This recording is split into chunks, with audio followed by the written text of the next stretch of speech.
I've been given a message from Dr. Husam the director of Kamal Adwan Hospital in Northern Gaza. He was working in his hospital, and he has been all the way through the horrors of this conflict. Was seized by the Israeli forces, taken into Israel, tortured and beaten in the prison, and then thrown out of prison, and came back to his hospital. As he re-entered the hospital, the Israeli Defense Force came in with him and smashed equipment as he walked through his own hospital, smashed life-saving equipment and did as much damage as they possibly could. He was then ready to start work again in his work for the people of Gaza. And then his son was killed, and they buried his son in the land just alongside the hospital. His daughters were very, very badly injured.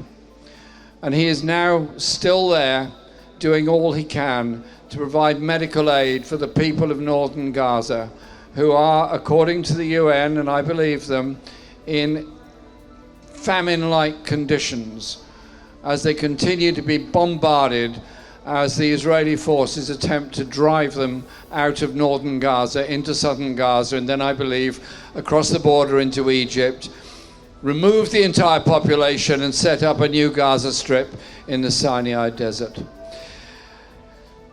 Dr. Husam has asked that this message be read out, and I've been given it today by Palestinian medics working in the health service in Britain and doing all they can to support their colleagues in Palestine. So can we just have a round of applause for all the Palestinian medics? And all the work they do in the most impossible circumstances one can ever imagine. The message reads like this: the truth is, this is a war of extermination.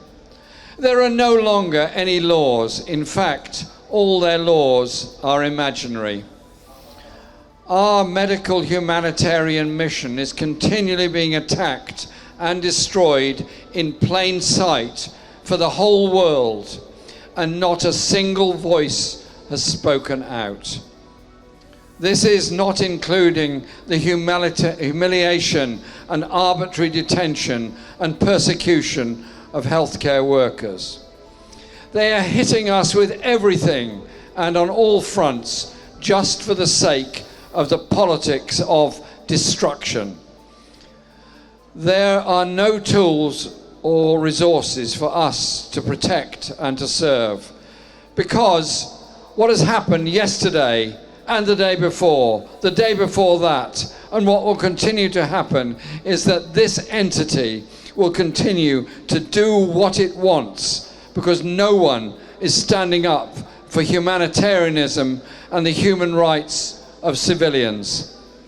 The targeting of our healthcare system is purposeful and relentless in order to make us submit and to tell the world that we wanted to surrender. However, they don't realize that we would die here in order to continue to serve our medical duty.